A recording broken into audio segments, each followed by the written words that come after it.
Hi, I'm Abby. And I'm Paisley. Welcome to the No Matter podcast, where our mom and dad will share about our full-time travel adventure.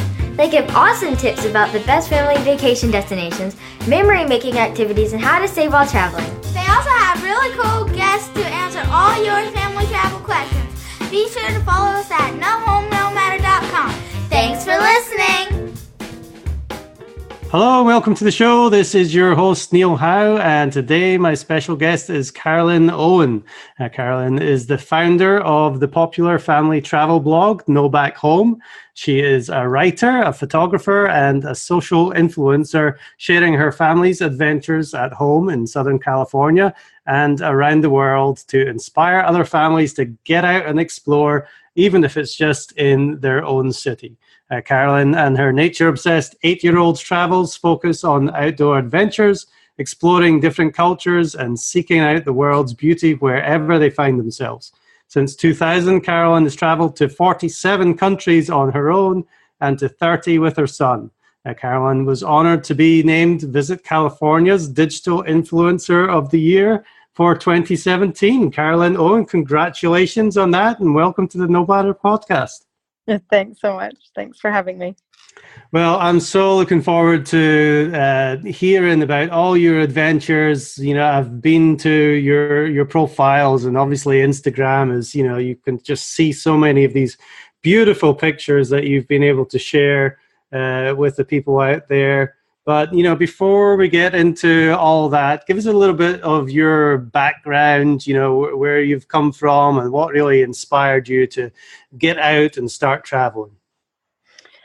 Well, a long story in itself, but the short version is I am American, and I did my first trip only when I was 24.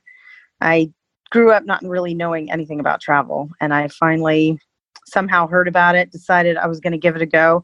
And I went to Europe for 4 weeks on my own because my friend backed out at the last minute, and I was hooked from that point. So I just continued on. And then somehow I found myself in India on a round the world trip where I met my now husband, and I ended up staying for almost 10 years there. I had my son, we had gathered some stray animals and lots of stuff that we then came back to the States with. And so that's sort of where I am now. My son's 8. And so it's been 8 years of adventuring as a family traveler now. Wow, that's great. You know, taking off to Europe, that will definitely make you fall in love with traveling. That's for sure. There's so much to see. And, you know, myself, I'm from Scotland originally, but I've been in the US now for almost 25 years. But there really is. There's so much to see in the US. There's so much to see in the rest of the world. Okay, so you lived in India for quite a few years. What was it that kept you there for so long? My husband is he's Irish, and he was there working in the film industry, working in Bollywood. And so we met in San Francisco before I went on my trip, and he said, come to India and visit. And I went. And then we stayed. And I ended up, I went with a backpack, and I left with a husband, a kid, 2 cats, and a cargo ship full of furniture. Wow, that's a story in itself, isn't it? Now, Yeah. Bollywood, that is something that, you know, we don't necessarily see or hear too much of over here, but the population over there in India is so massive that it is absolutely huge, isn't it? Yes, it is. It's huge. I think they put out 1,000 movies a year. So my husband, he works in post-production. He would be on a movie for maybe a week, 6 days. You know, in LA, he's on a movie for, I don't know, a month, 6 weeks. So it's a very different system there. It's fast-paced and long working hours. So he worked a lot. So I traveled a lot. Good. Well, hey, you've got to have something to do if he's working all the time, right? Yeah. So, you know, you've been on an adventure recently, visiting so many different places. Where are you right now, and where have you come from? I am currently in Tel Aviv in Israel, and we have just come from 3 weeks in Egypt. And before that, we were in Southeast Asia and India for several months. Very nice. With all the different places that you've been to in the world, what has been your favorite so far, your favorite experiences? Oh, that one's a tough one. It's so hard. I would say, prior to having my son, my favorite was Japan because it was just so different than anything I knew. And so it just really sucks you in because of, the sort of modern technology, but then it's all so different. And then the culture, the food, everything.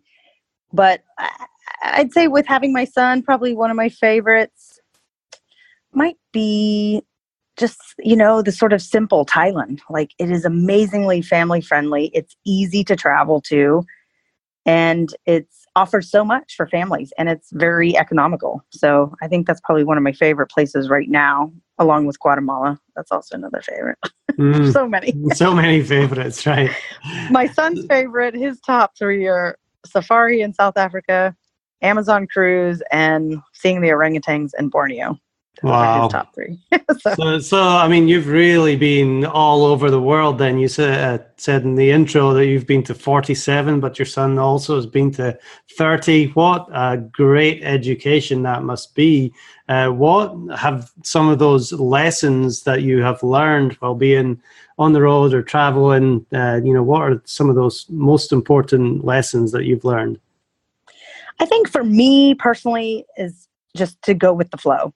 And I think, also for my son traveling from such a young age, he's learned that, and he's learned adaptability and flexibility, which I think will only be a benefit for him throughout his life, because I don't think I was that way growing up. I was very rigid and very type A personality, I had to just do everything to perfection. And now you sort of learn on the road, you can't do it. You just have to go with the flow. And sometimes you make mistakes. Sometimes you get on the wrong bus and you go the wrong direction for 2 hours, and you just deal with it, and you have to figure it out. And it's not the end of the world. It's all an adventure.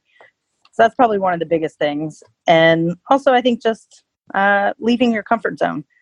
You have to, I feel like, to really sort of get the most out of life, you have to step out of your comfort zone. You have to give yourself that little bit of fear and overcome it and feel that sense of accomplishment. And that's what travel for me really does. Is it doesn't have to be a scary or difficult place, but just landing in a new country, not really knowing how things work or the language, it always brings that element of getting out of your comfort zone. Right. And was that scary to you at the start? Did you have fears and apprehensions before, setting off? Oh, of course. I mean, I still, even now, even just our last trip to Egypt, all the things you hear in the news, you can't help but feel like, oh, is it going to be safe? Are we going, should we not go? What are we doing? And you land at the airport and you're like, okay, you just kind of put on your hard face and you do it. And then, immediately, like, my phone wasn't working. I didn't see our taxi that we had pre-booked. And so I just asked the stranger, I'm like, would you mind calling this phone number for me? And then we ended up having this great conversation with this guy and his kid. And and then you just kind of think, okay, it's fine. Like, this is just another place with people who are just very similar to we are, to how we are in the States. It's just, families and people, and just trying to do the best they can every day. Right. And, I've heard that from a few different people that I've talked to. It's just like, everything's going to be okay. Everything just works out. You just need to kind of go with the flow, like you were saying. Now, do you do a lot of planning before you do these trips, or do you just get there and kind of figure it out when you're there?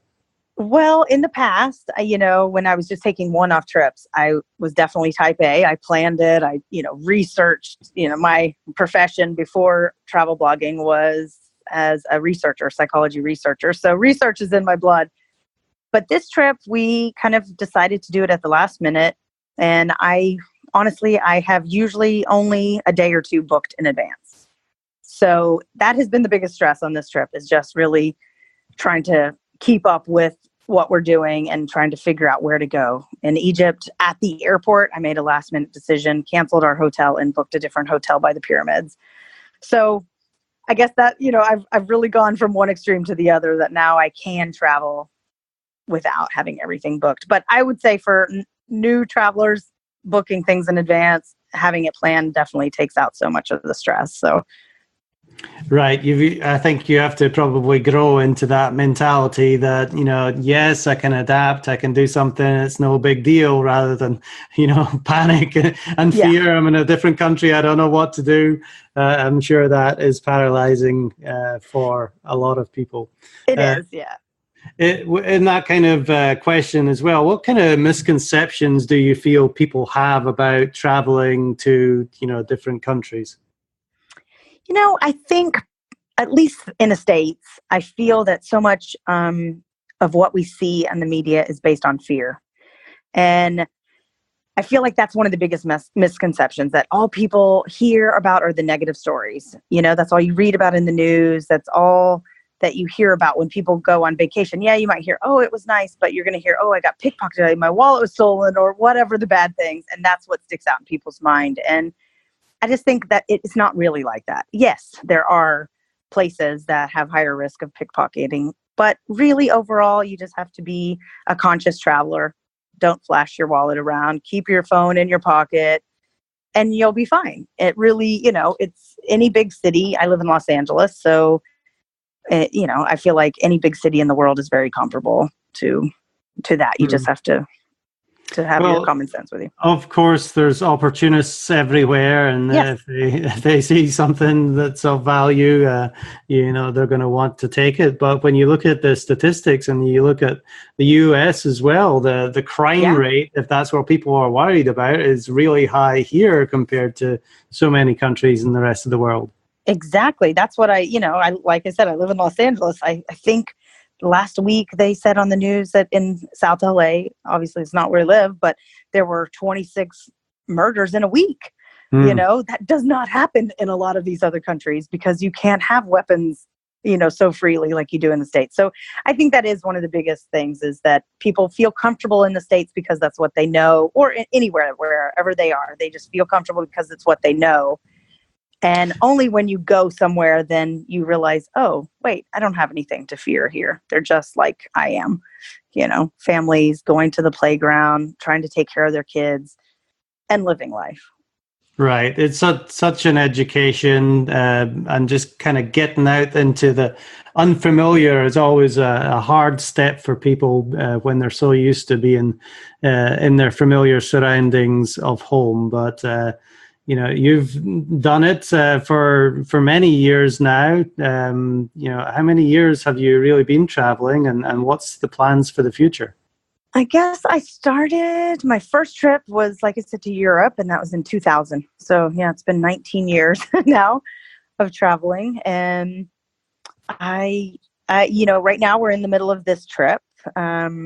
We were supposed to go till July, but my grandmother is sick at home, so we might be going back soon. We're just playing it week by week on my, never know where we're going to stay in a few days. After this, I think we are going to just chill out for a bit. And my son really wants to take off fourth grade. He's in second grade right now. He wants to take off fourth grade and do a U.S. road trip to visit all the national parks in the States.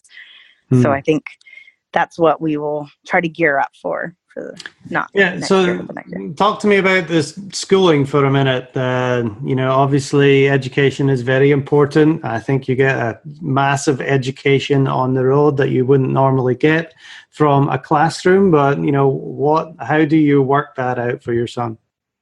Well, for us, we decided, many countries don't allow homeschooling, so it's very difficult for other people, but in the US we are allowed to do homeschool. And we registered with a homeschool charter. So I have an advisor who helps me out, and I have to submit reports every month of what he's done. But really for this age, I think it's the perfect age to travel because he's super interested in everything. And sort of education-wise, it's not that difficult for me. He just needs to work on writing, reading, and math, which we do every day in just all sorts of ways. He does the exchange rate all the time in the different countries of where we are. So he's gotten really good at that. He's gotten really good at doing the exchange between kilograms and pounds and kilometers and miles. He likes to do that. So that's just like the daily stuff. But we also have worksheets and workbooks that he can work off of. And then we do writing assignments every week. So if we do something fun, like we did the pyramids in Egypt, he can write about that, either an opinion paper or an informative or whatever he would like. And then reading, obviously, we read every day. We have an app online that's really, really great that has a lot of really good books. And so he's never running out of books on our trip, which has been great. So, well, yeah, the great thing about that is just there's so much engagement with whatever it is that he's learning, the useful skills of, exchange rate and knowing your numbers, as well as, just the world history and everything that he's reading. Is just so much engagement, which, I don't think you could ever get anything close to that in a classroom or just reading from a textbook. No. So, what a wonderful opportunity it is for him as well. Now, moving on. Yeah, go ahead. I was just going to say there's so many resources out there that to really bring these things alive, that we can read a book. Like right now, we're reading a book about who is Jesus, and then we're going to Jerusalem. And so he's very excited hearing the things in the book that he knows we're going to see. And I think that's when it really sticks in their mind. They can read about it and then see it and experience it. And now he won't forget it. That's right. Yeah, huge retention. Well, talk to me about the cost of travel, because everybody thinks that traveling is really, really expensive and maybe they can't afford it. How have you been able to work it into your lifestyle?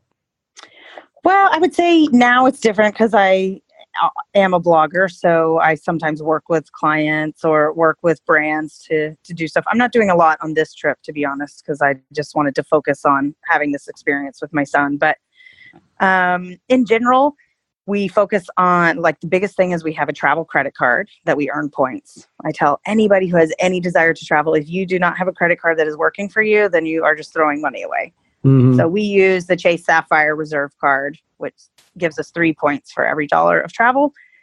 So that's great. That's what we usually do as sort of a big trip every year. We save up all those points all year, and then that usually gets our flight and a few nights of a hotel at the least.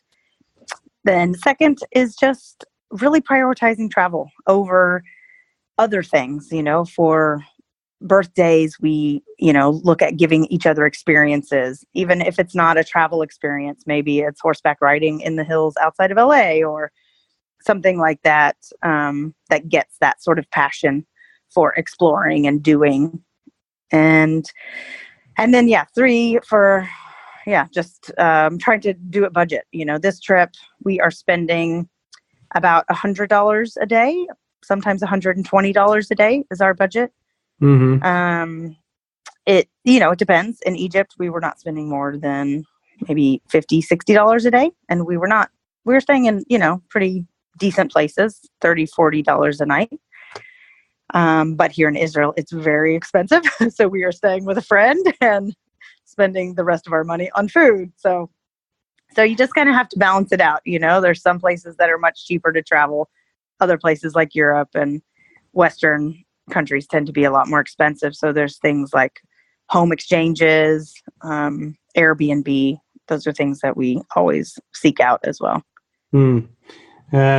So you mentioned the branding and you work with brands. How has that come about with the No Back Home blog?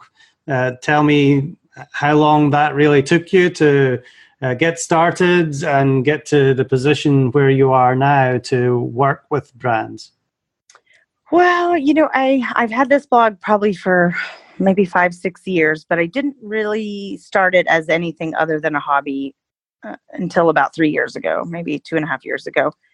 And I just started engaging with people online, really focusing as a business, learning SEO and learning how to answer the questions that people are asking. I really started paying attention to what parents in my mom groups were asking about travel and thinking, okay, well, I know how to do this, so I'm going to answer these questions and doing that. So that just kind of started that way. And then my viewership went up and brands just started to find me. Like I received the award for Visit California, which also, obviously opened a lot of doors for other people to find me. And so that's kind of how it goes. And then other bloggers recommend you. The more you get into the system and get into the field, you meet more people through networking. And so it all falls into place.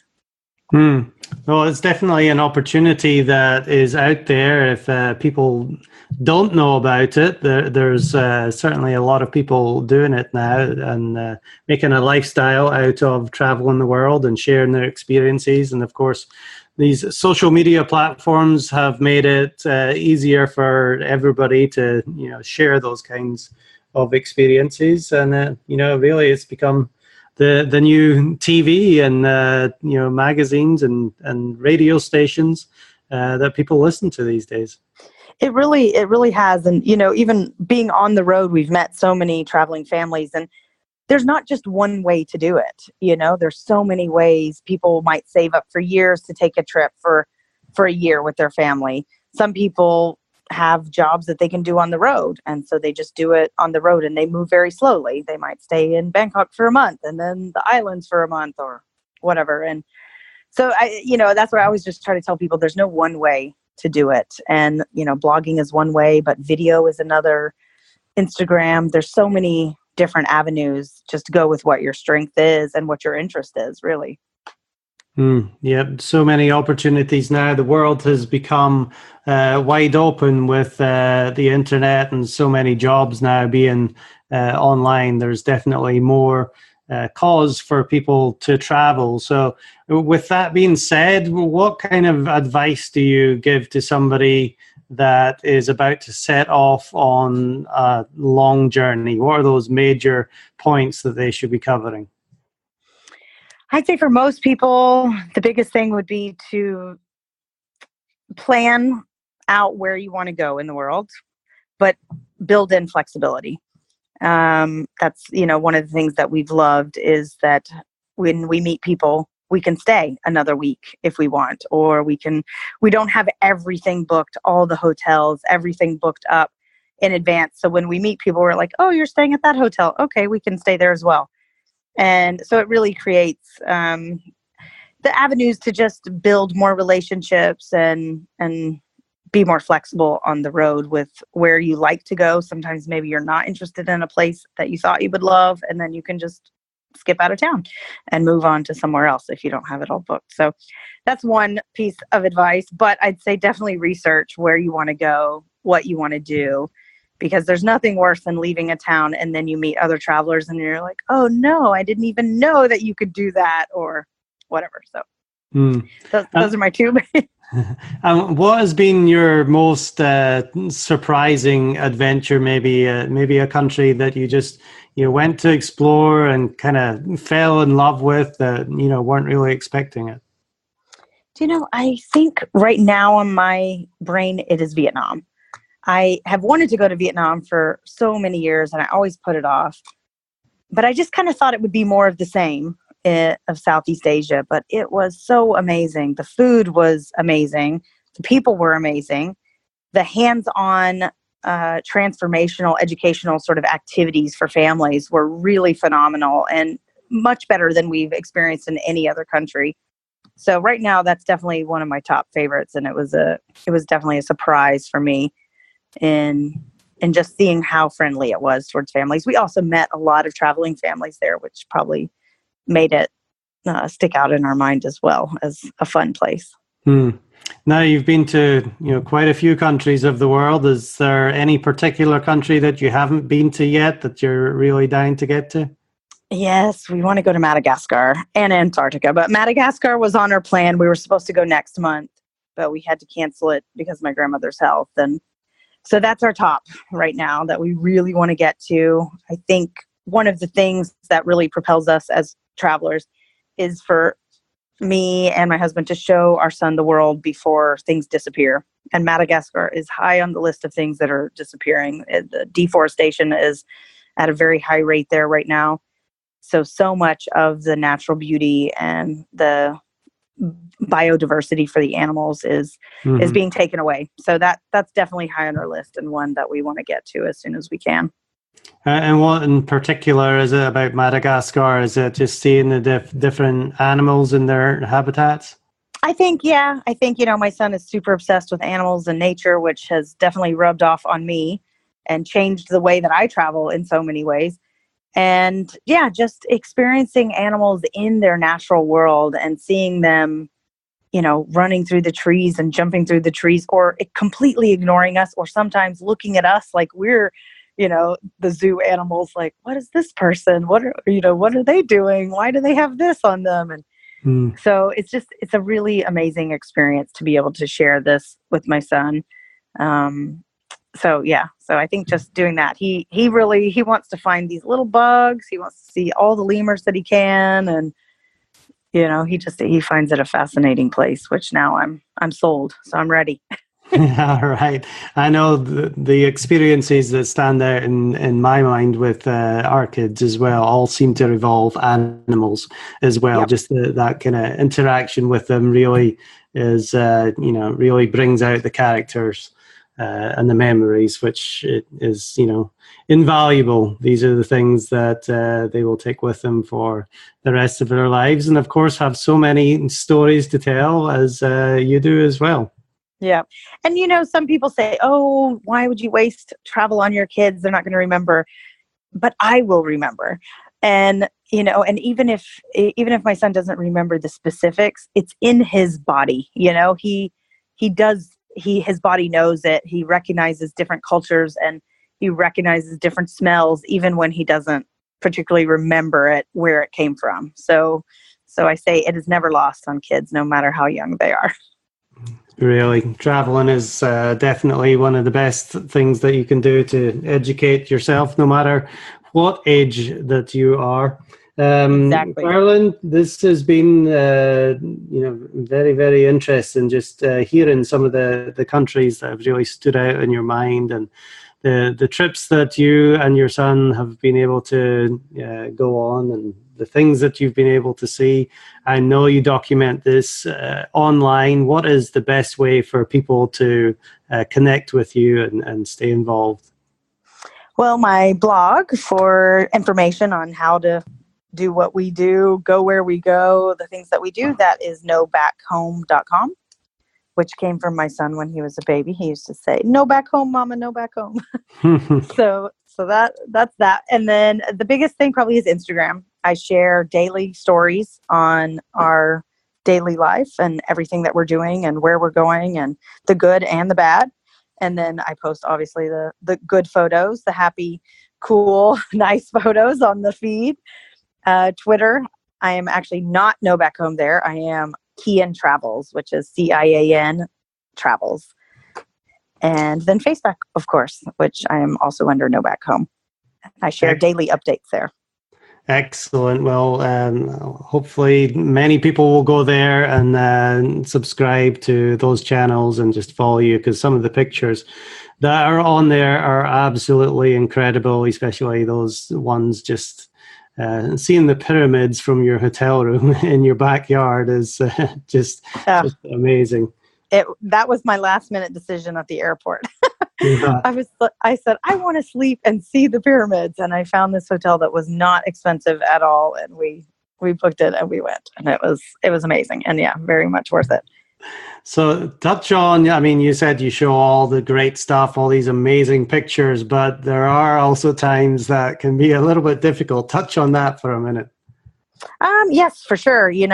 My son actually, he got sick on this trip in India at the very end, and he was very sick, and then he had a recurrence in Egypt. And so there are bad days. It was actually our day at the pyramids, and he had 103 fever. He felt terrible, but he wanted to power through because he really wanted to see the pyramids, and we did it. But I was, near tears most of the day, worrying about if I was being a bad parent by not forcing him to stay home and sleep, or, just the struggle of what should we do and how do I do this? I'm on my own. And so, so there's always, the scary, sad, fearful moments as well. But I have found that the people wherever we are have lifted me up. I mean, on this day, our guide took us to a doctor and helped me calm myself and helped my son feel better. And so it ended up being great. But yeah, there are bad days. And, and I write about it. I talk about it in my stories, and because it's not all roses. And like I tell parents, it's not all roses when you're home either. And really parenting is or traveling with kids is just parenting on the road. And sometimes it's scary and sometimes it's different, but as long as you're willing to take people's help, people are there to help you, and you'll never know kindness like that again. It really is something special. Yeah. And of course, the memories and the experiences that you all have by traveling far outweighs any of those bad days. Yep, exactly. And now, that's why I tell my son, I said, well, now you can tell everyone that you climbed inside a pyramid with 103 fever. So, adds to the story. Yes, definitely. Well, Karilyn, if there's any final message that you would like to leave with our audience about your overall experience with travel, or any lessons that you've learned, what might that be? Well, I would just, I say to other people is just to get out there and do it. You don't have to do it the way I do it. You don't have to go to, far-flung regions. We started with going to different cultural festivals. So you can do it at home. And that's what I tell people. If you don't have the money or you feel scared or nervous, just start at home and share the world that you live in with your kids, just even on your own doorstep. It's a great education. So, Karilyn, my final question is, what book have you been reading recently, or what is one of your favorite books and why? Well, I have only been reading guidebooks since January, so I don't have much on a recent book. But one of my favorites of all time is a book called A Suitable Boy, and is a mammoth book, I think around 1,700 pages. It is set in India and goes through the lives of Indians around the time of independence. It's a really fascinating book and super educational, just about how India works. And so much of it is still relevant today, which is quite interesting. So that is my number one recommendation for people who want to do armchair travel, for sure. Well, great. Congratulations for all these experiences that you've had and the awards that you have won. Thanks for sharing all these memories that you are creating with our audience. And Karilyn Owen, thank you very much for being my guest on the No Matter podcast. Thank you so much, Neil. Thanks for having me. And to our listening audience, if you like what you hear, hit that like button and share, and we'll see you next time on the show. Thanks for listening to the No Matter podcast. For more shows and resources, visit us at nohomenomatter.com and make sure to follow and subscribe.